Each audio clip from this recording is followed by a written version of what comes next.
তোর কাছে খালি আমার একটা অনুরোধ, তোর এই এলাকার ভিতর কিছু করিস না ভাই। ওরে ভাক্কা ফুরবার কাটাইবে আদর্শ লিপি শুনাচ্ছে, এত সমস্যা কি? হ্যাঁ আপনি না ঘোষণা দিয়ে দিলেন, আমাকে ধরতে পারলে আপনি সালাম দিয়ে দিবেন, সমস্যা কি? হ্যাঁ আমরা আমাদের কাজ করে আপনি আপনাদের ডিউটি করতে যাবেন। এই রঘু, কি এটা তুই কি করছিস রে রঘু? হ্যাঁ আমাকে নীতি বলে কিন্তু একটা জিনিস আছে, এলাকার ভিতর কিন্তু আমরা কোনোদিন এইসব কাম করি নাই। নীতির কথা তুমি করছো, তোমার মুখে নীতির কথা ভালো মানায় না।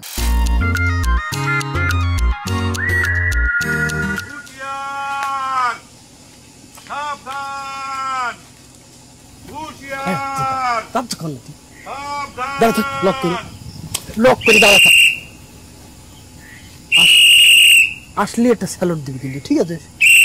সরকারি চাকরিজীবী লোক তো, চাকরিজীবী করবে। এই রঘু নসু, তোরা এত রাতে কি করতেছিস? কিছু করতেছি না ভাই, খারা আছি তোমার অধপতন কিরাম হয়েছে সেটা দেখবার জন্য। পুত পুত করে বাসিতে ভালোই বাতাচ্ছ, শুয়ে শুয়ে ঘরের থেকে ওই শের আলী সব শুনতে পাচ্ছিছে। আমার অধপতন দেখার জন্য এখানে খাড়া রয়েছে তোরা? আচ্ছা তোরা সকলে মিলে আমার সাথে কি শুরু করেছিস কত? আমি যদি ভালো হবে চাই, সেটা কি অধপতনে যাওয়া? তাই তো। হাই ছাড়া, এটা চাকরিজীবীর লোকের সাথে কি ধরনের কথা কোথায় তুই জানিস না? ও ভুল করে ফেলাইছে। তোমার অধপতন হয়নি, আমরা অধপতনের মধ্যে আছি। তোমার উন্নতিটা দেখার জন্য এই রাত করে রাস্তায় এসে খাড়া আছি। দেখ রঘু নসু, আমি তোকারে দুজনে কিন্তু কইছিলাম যাই আমরা একসাথে এই 925 চাকরিটা করি, কিন্তু তোরা রাজি হইস নি। আমি তো জোরাজুরি করি নাই, তোকার কাছে খালি আমার একটা অনুরোধ, তোর এই এলাকার ভিতর কিছু করিস না ভাই। ওরে ভাক্কা ফুরবার কাটাইবে আদর্শ লিপি শুনাচ্ছে, এত সমস্যা কি? হ্যাঁ আপনি না ঘোষণা দিয়ে দিলেন, আমাকে ধরতে পারলে আপনি সালাম দিয়ে দিবেন, সমস্যা কি? হ্যাঁ আমরা আমাদের কাজ করে আপনি আপনাদের ডিউটি করতে যাবেন। এই রঘু, কি এটা তুই কি করছিস রে রঘু? হ্যাঁ আমাকে নীতি বলে কিন্তু একটা জিনিস আছে, এলাকার ভিতর কিন্তু আমরা কোনোদিন এইসব কাম করি নাই। নীতির কথা তুমি করছো, তোমার মুখে নীতির কথা ভালো মানায় না। শোনো, নীতি প্রথম তুমি ভঙ্গ করেছো। তো আগে ছিলে চোর, আর এখন 900 জামা গায়ে দিয়ে তুমি নীতি দেখাচ্ছ। এটা তোমার কিরম নীতি কও?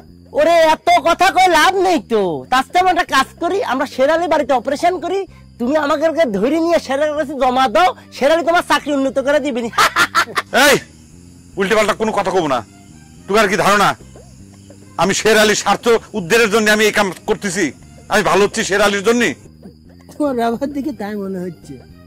আবারও ফালতু কথা করছো ভাই, তুমি নসুর কথা ফালতু বলে উড়ে দিতে পারো না, বুঝছো? তুমি ভুলে গেছো এই শের আলীর জন্য তোমার প্রেমিকা সাবলি করে যে আত্মহত্যা করেছে, সব ভুলে গেছো? হ্যাঁ এখন সেই শের আলীর দেওয়া জামা পরে তুমি ডিউটি করতেছো, কি বুঝাতে চাচ্ছ আমরা বুঝিনি। এটা তুমি কিরম ভালোবাসার প্রতিদান দিলে? শিবালির কথা কি তোমার একবার মনে হয়নি?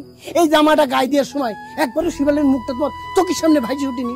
এই আমার আর ব্যাটারি কথা, দেড় ব্যাটারি কথা বাদই দাও, ভুলে দাও। হ্যাঁ এটা তোমার কিরম নীতি? সি সি সি, চল আমরা আমার কাজ করি, সে তার ডিউটি করুক। চল, ব্যাটারি ওদিক কোনে যাচ্ছ, তুমি এদিক চলো।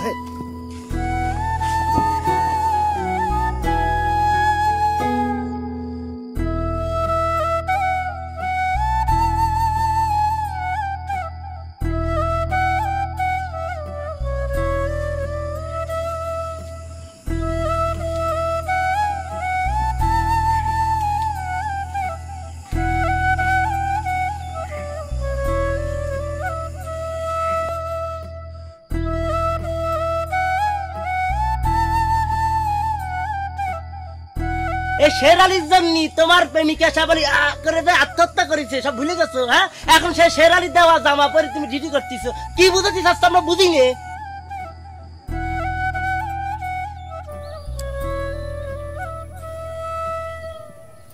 কি চিন্তা করতেছো?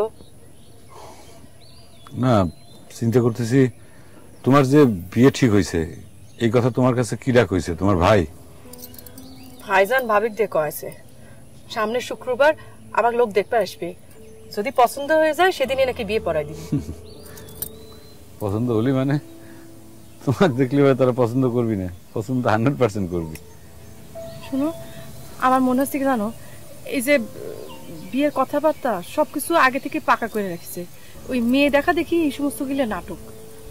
আমি অবশ্য ভাবি আগে থেকে কয়ে রাখছি, আমি তোমাকে ছাড়া আর কাউকে বিয়ে করতে রাজি না। তোমার ভাবি কি তোমার ভাইজানের কাছে এই কথা কইছে? আমার মনে হয় না কইছে, খুলে পরে ভাইজান তো আমার বাড়ি থেকে বাইরে হবার দিবে না, এই ব্যাপারে আমি নিশ্চিত। আমার মাথায় তো কিছুই এখন আসতেছে না। এখন আমি কি করবো তুমি কও শিফালি।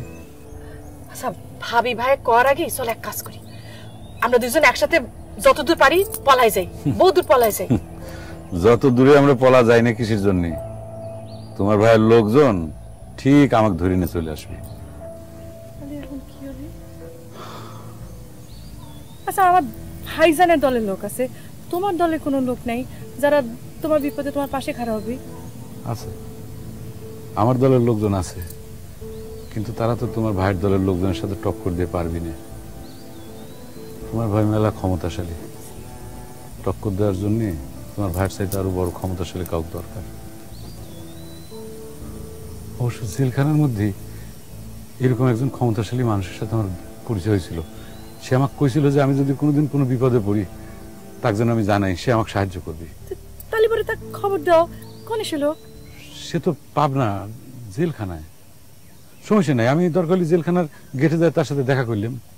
তাহলে পরে তাই করো। শুক্রবার আসছে, তার বেশি বাকি নেই। শুক্রবার?